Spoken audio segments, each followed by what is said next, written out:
Hello my squad, this is your captain speaking, and today we are going to learn about the myth, the legend, Joey Burl, and his history that puts fiction to shame by Potassium History. Give it a like and the video is in the description, so let's start with a little SpongeBob meme.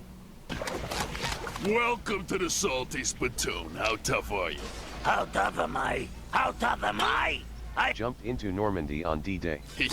Wait, I couldn't hear very much. How tough am I? How tough am I? I Jumped into Normandy on D-Day. Okay. So, Got captured, escaped, survived torture, escaped again, joined the Red Army, liberated my own prison camp, survived wounds and met General Zhukov, went home and was married. Wait. He was tortured, escaped, tortured again, and then escaped and got to the Red Army. Fine, great, amazing. Oh, now this is much better. In the same place my own funeral was held. Wait, what? How the hell do you get married at the same place where you were buried? Isn't that quite common in like villages? right this way. Sorry to keep you waiting. This video is sponsored by Philo, an online streaming service with over 40 Hi channels Philo, and a wide array of and videos woo! available on any device, including Woo! Android devices, or Woo! TV with Roku, Apple TV, Hell Android yeah! TV, or Fire TV. You can watch your favorite shows in their current season, along with other movies and shows playing live on the channels you like. Because no one pays for cable anymore. What is this, 2005? Which one of you's paying for TV that's just in your house? If you're old like me, No, we they have don't. shows We like never. Doug and Angry Beavers for that sweet childhood nostalgia, along with Comedy Central and I recommend Ultimate Spider-Man. I'm watching Ultimate Spider-Man, rewatching because when I was a kid, I just get clips of it on the TV, and it's such a great series. I'm at episode 20, and by the time this video comes out, I believe I will be finishing this series. the last few shows in the History Channel that aren't just reality TV. And if you know you're gonna miss something that you want to see, well, there's a handy little record feature. Go to the link on screen or click the link in the description to get a 7-day free trial and 30% off your first month when you sign up. I've actually been rediscovering drunk history through the app, and although it's not Masterpiece Theater, it's a pretty good time. And while watching, I realized Comedy Central really needs to give me a call, because I have the perfect story for their show. My all-time favorite World War II story, The Unbelievable Tale of Joseph Byerly. Okay, let's see what the heck Joe Byer did. Born in Michigan in 1923, Michigan, holy shit! No, I'm just kidding. Byerly, like many World War II veterans, grew up trying to get through the Depression, living in a house with grandparents that were direct immigrants from Bavaria, growing up with both German and English in his household. Still in high school when Pearl Harbor was attacked, the very Oh, Bavaria, it's the kingdom of Ludwig, right? Ludwig, he was a cousin of the Empress Sissi. I don't know. I'm not going to give you a history lesson right now. very athletic Byerly turned down a scholarship to play basketball at Notre Dame and joined the 101st Airborne. Hell yeah! Nicknamed Jumpin' Joe because he was very athletic, and his friends would pay him to do some of their training jumps while impersonating them because they didn't want to land wrong and break their foot or something, and he had no problem taking people's money to do this. Badland. While in Wait, so he jumped for other people? Oh, I don't know how this could be wrong, could go wrong, but he's a mad. How many jumps did he make? training, he also specialized as a demolitions expert. Of He made course. it to England after his training was complete. He was selected for a few volunteer jumps in May and April of 19... So let me get this straight. This man was paid to jump. He did his regular jumps, and then he got to the volunteer jumps in Britain. I think this man just loves to jump from planes.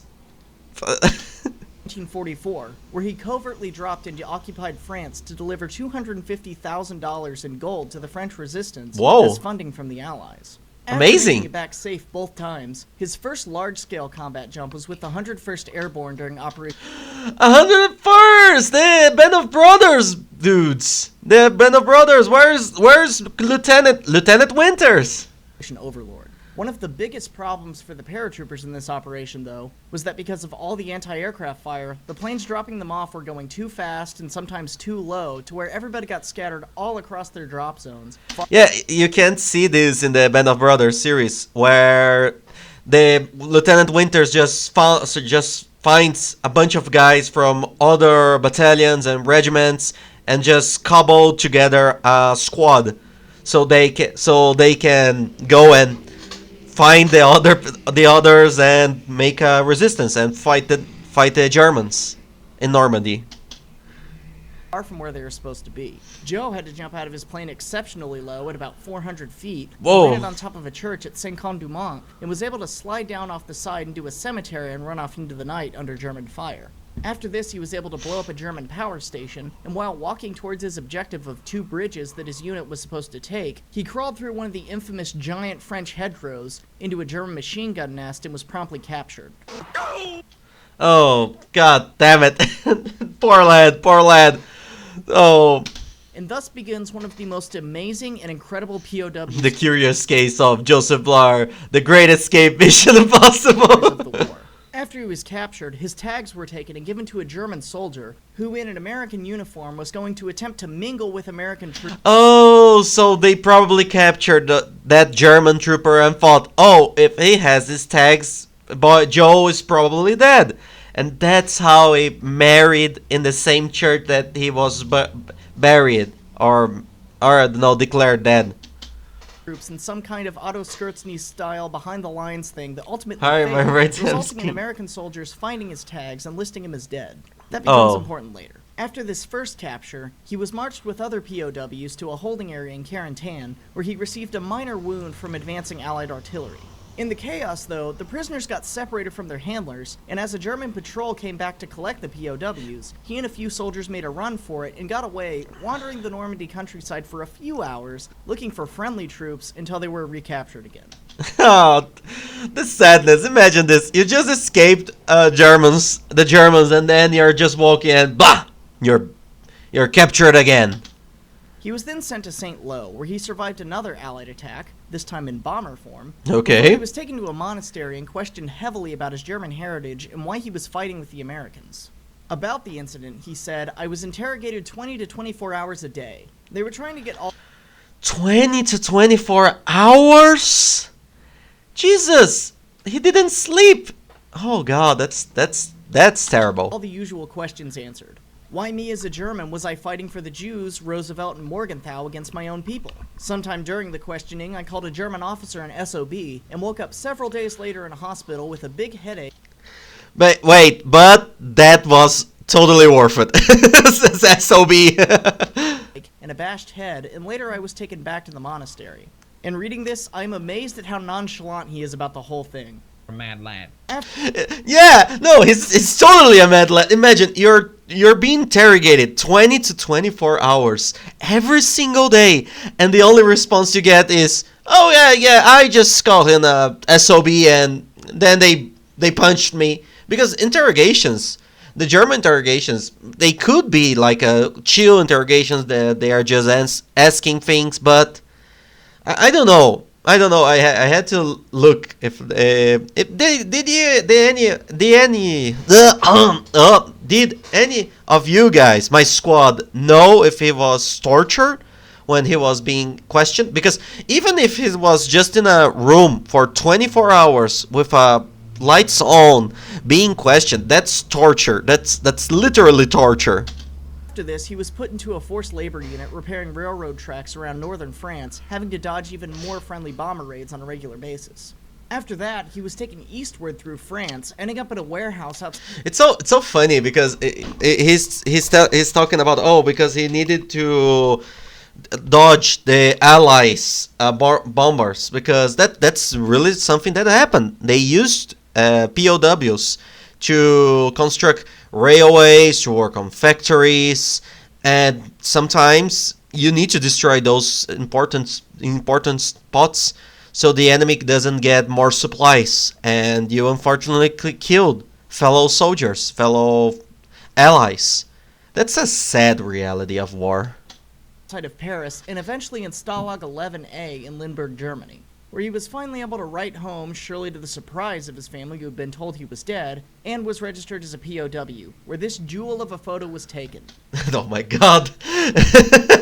Badass mad lad! This is the face of a man whose captors should fear him. Yes! Shortly after this, he was marched eastward towards Stalag 3C. Being the person that he was, though, Joe was not able to sit out the rest of the war and quickly tried to figure out ways to escape. His first escape attempt, with two other POWs by the names of Brewer and Quinn, was pulled off by bribing the German guards with cigarettes provided to them by the Red Cross and boarding a train headed for Poland, where they would meet up with either the Red Army or the Polish Underground. Absolute melee. Wait. But I never understood this. How the hell do you bribe the German officer with cigarettes?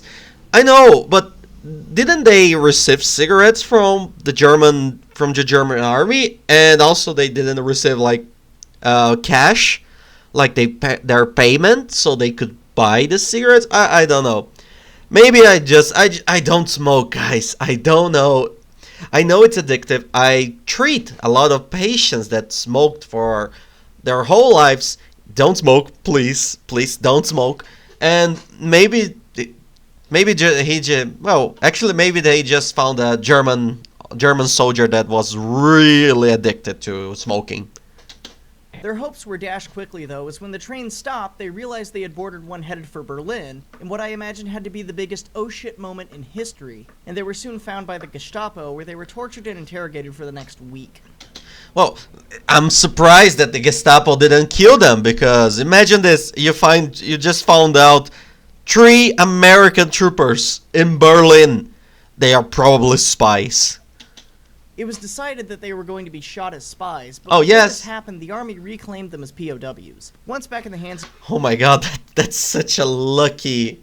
The German army actually saving American troopers from the Gestapo. That's not something you hear every day, folks. of the German army, they were sent back to Stalag 3C.